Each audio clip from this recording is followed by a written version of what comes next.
like to say, if you enjoy true crime, unsolved mysteries, missing persons, general strange things, and the quest for knowledge, and ASMR, we would love to have you be a part of the SpaceFam with the rest of us here.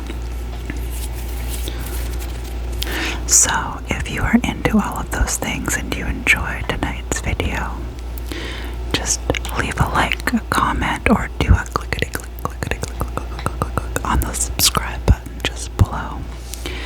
It would mean the world to me, and you never know what you might learn about while you spend time with us here on this channel. My apologies if you hear some noises in the room of my cat. She's kind of cleaning herself over there, and she's kind of an old girl, and I don't really want to move her. Just want her to be comfortable. So,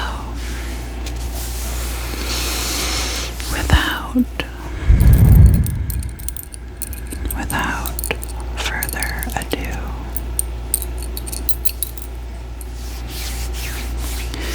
tonight we're going to be talking about a case that took place in Ottawa, Canada. It took place between the years 1990 and 2010. This is the case of an absolute monster named Camille Cleroux. Let's get into it and talk about this trash man and the unfortunate, horrific, and unjust ending that came to three women who had the misfortune to have this trash man as a part of their lives. Let's get into it. So, I am so sorry. I mean, no hate to the general populace of males by the way I talk about this man, but Camille Cleroux was just a monster to me. He saw the women in his life as pawns just to his own gain, or just as disposable people that he could wipe out of existence at his nearest convenience. Just, oh, I'm sorry, you're having a bad day, I'll just kill you about it. He would go on to kill two of his wives and his neighbor by bludgeoning them to death with rocks and burying them in shallow graves in locations very close to, if not the same locations where he murdered them. He wasn't a smart man, but he was a horrific man. So, Camille would marry his first wife, Lise Roy, in 1987. Now, at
notice he had put up immediately overnight.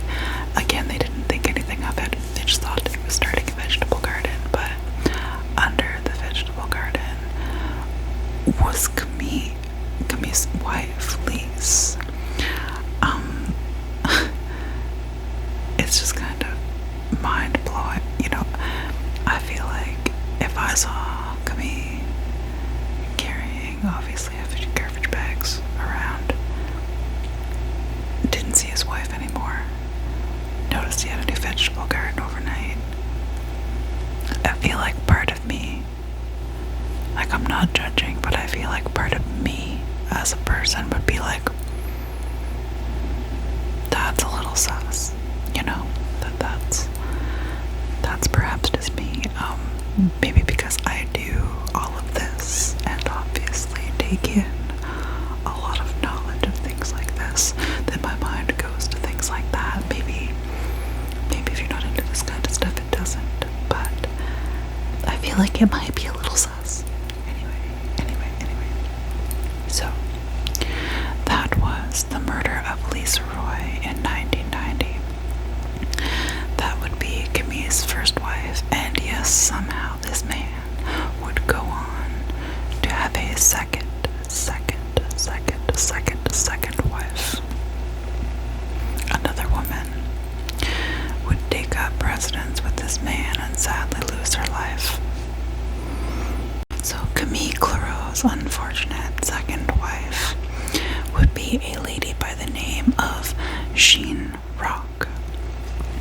Now, they met in 1992 when Camille was working at a very famous diner in the area. Sorry, let me just get it's called Mellows. It was a very famous diner in the area at the time. He was a dishwasher, and they met through his employment there.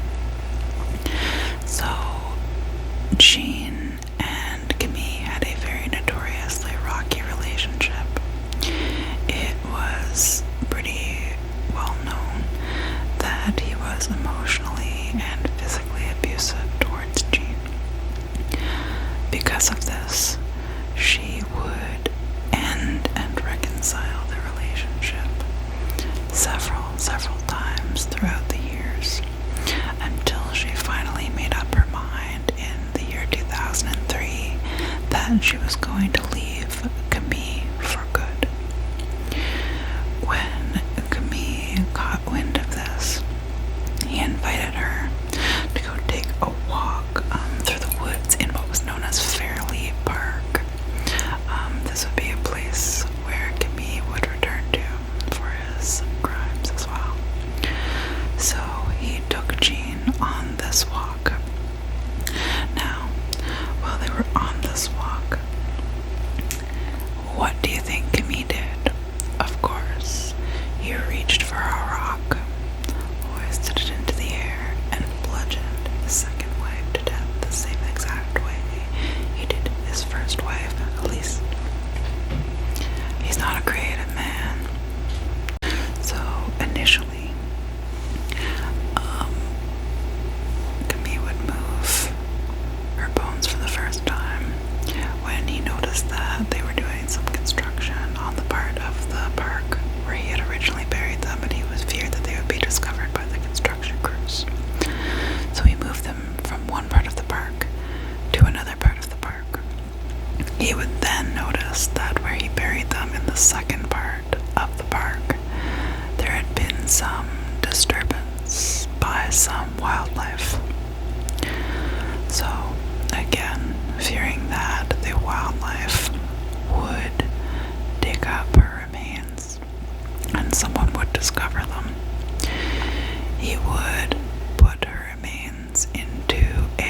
first wife, Lise, Camille had created a story that Lise Roy was actually physically abusive to him, and she had taken off without her children, without her belongings, on a bus to Montreal, and had just abandoned everyone and everything, and was living a life up in Montreal. Now, Camille actually had criminal charges placed on Lise, and there would be an arrest warrant out for her arrest. But of course, no one would ever see or find her because she was dead and buried in the backyard, and this man was lying about it. Now, this wasn't the only thing that he would lie about. In order to create an alibi for himself in the murder of his second wife, Jean Roy, he would pay a lady that he knew $10 per letter because she had similar handwriting to Jean. Now, he would pay her $10 per letter, and he would get her over more than a decade to write 2 to 3 letters a year detailing an entire life for Jean. So apparently, he would create a story that Jean had left him for another man in a different area, and she had run away with this man. And he would even fabricate this happy life where over the years they gave birth to 3 children, had homes, had an entire life and relationship. And this was all an entire fabrication from the mind of Camille to his acquaintance, who would write these letters directly to this woman's family. So there was never a missing persons report filed. There was never any suspicion of her death, that she was just gone, and it was as though she still existed. But there were never any visits or anything, but they would send actual photographs of these supposed grandchildren that, like they would send photos from this life that apparently Jean had elsewhere, from her children, her homes, things like that. So it was very convincing to Jean Rock's family members that she was just somewhere living another life, while in fact she was the bones that had been discovered in October 2006 in the Rideau Canal. So, and this man, like I said, he treated the women in his life like absolute pawns for his own personal gain. He had no remorse for it. He was a serial liar. Trish. Now, Jean Rock's father would actually suffer medical collapse from different websites said different things. One said a stroke, and one said he had a seizure because Jean was known to have epilepsy, so perhaps that was genetic. But so he had a medical reaction in the courts. I'm not 100% sure whether it was stroke, seizure, but he was under so much stress and so much loss that when he heard about the horrific lies that were told to them throughout the years that prevented them from knowing what had happened to their daughter, and when he heard about the horrific way that his daughter had died and the mistreatment of her remains, he had such a strong reaction that it caused him to collapse in the courtroom and have to be taken away by an ambulance, all the while uttering threats against Camille Cleroux, essentially to get justice for what he had done to these women. So it's sure, obviously, but can you imagine? Can you even imagine hearing for the first time what had actually happened to your loved one when you had thought they were just, that's disgusting. Disgusting.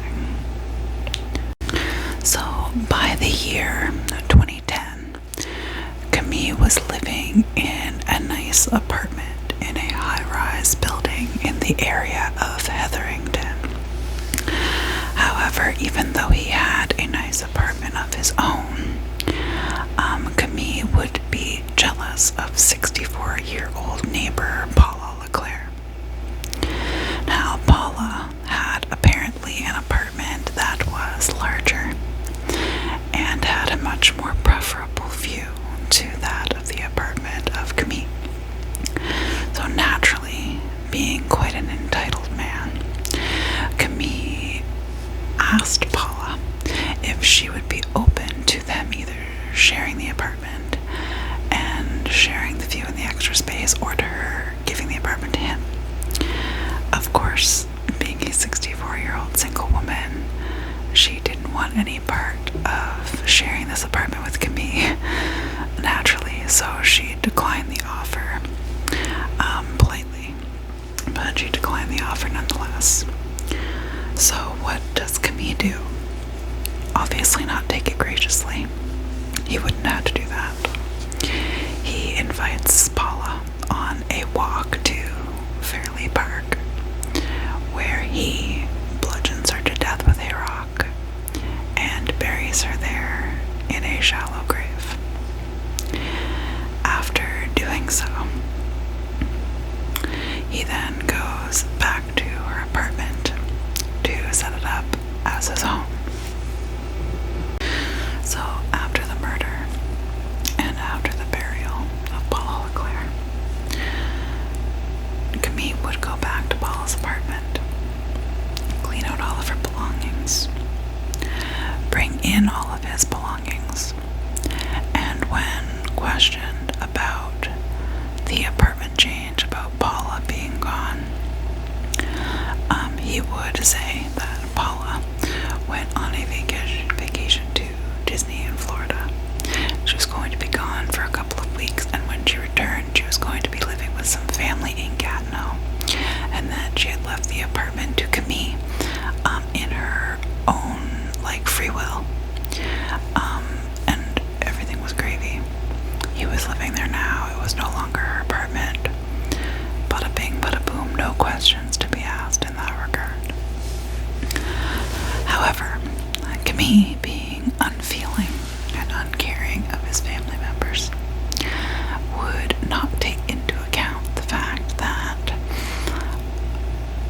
Paula's son, Andre, would grow concerned from not hearing from his mother for an extended period of time, and would take a drive to her apartment to check on her in real life.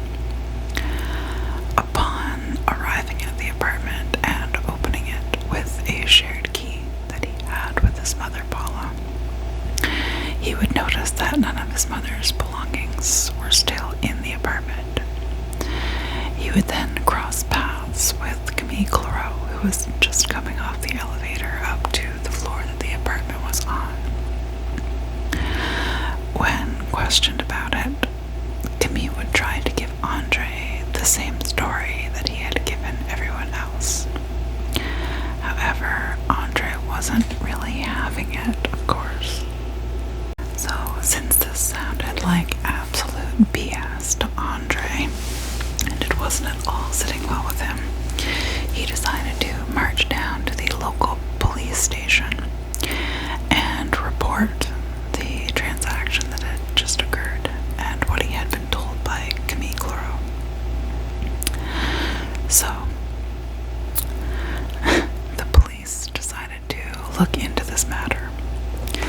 While they were looking into it, what do we think Camille did to try to throw the police off his scent? Anyone? If you guessed that he would have his acquaintance with the lovely handwriting write another letter to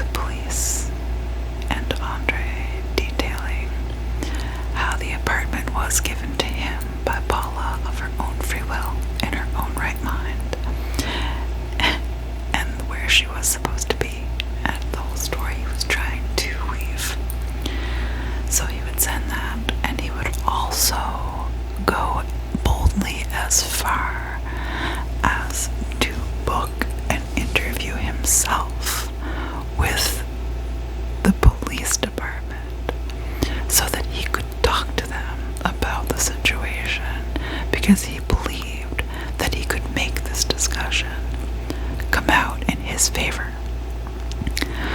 So he would go into a meeting with the police department, believing that he was going to come out scot-free.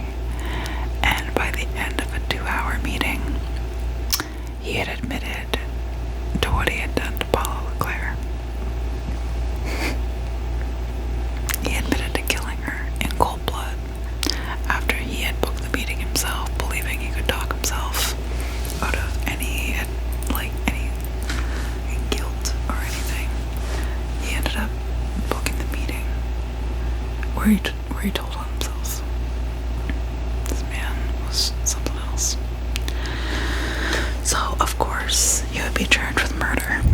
And during the murder investigations, you learn about people, and of course, it would be discovered that Camille had 2 other people in his life, his 2 ex-wives, who had disappeared under unknown and strange circumstances. So, then there would be an investigation finally into Camille and his connection to his ex-wives. That is when Jean Rock's bones were identified as hers, and actually Lise Roy's bones had just been discovered by city workers just before Camille's trial had started and he was about to testify. They were working on the property and had dug into the garden and had discovered the human remains at that time. So both of the bodies were discovered buried in the same type of manner. They were both people who had gone missing, and it was all the same methodology, very serial killer, very standard. It all came down to the fact that it had all been Camille Cleroux throughout the years, and it was all just coming out now at his trial. The connection between these 3 women. So, needless to say, he was found guilty for the murder of all 3 women and sentenced to life in prison with no chance of parole for 25 years. Camille would actually die in prison. Let me get the exact date for you. So he died of apparent natural causes. Actually, it doesn't have the exact date, but he died in the Pacific Institution and Regional Reception Center in Abbotsford at the age of 67. So thankfully this man would never see the light of day outside of prison ever again, as rightfully he shouldn't have. Well, guys, that concludes the case of Camille Cleroux and his murdering ways of all of, I'm sure, the otherwise than lack of character judgment. I'm sure these women were great women otherwise. Definitely no one deserves to be snuffed out by a serial killer. But this trash man ended the lives of 3 loved and cared for women. And just like the judge, Rantucci, who sentenced him in his case, I believe that he never should have seen the light of day again. And he didn't. He died in a correctional facility, as he should have, and I hope that somewhere in those years that he was in that facility, he thought about what he did, and at least thought that he had some sort of remorse for something. I hope he could learn something, but I'm sure he didn't, because he seems like he was just a straight up monster. Well, guys, this was a sad one. I don't stand for men who just believe they have the right to just snuff out women's lives at will.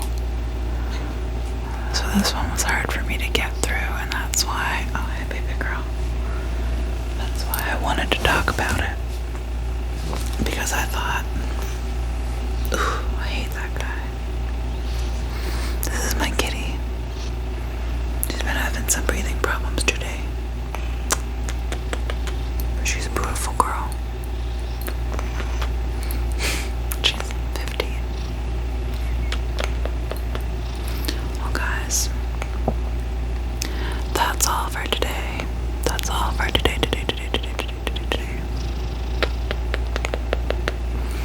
I hope that you learned something about today's case, and you hug your loved ones closely tonight, and be safe out there, because there are crazies everywhere.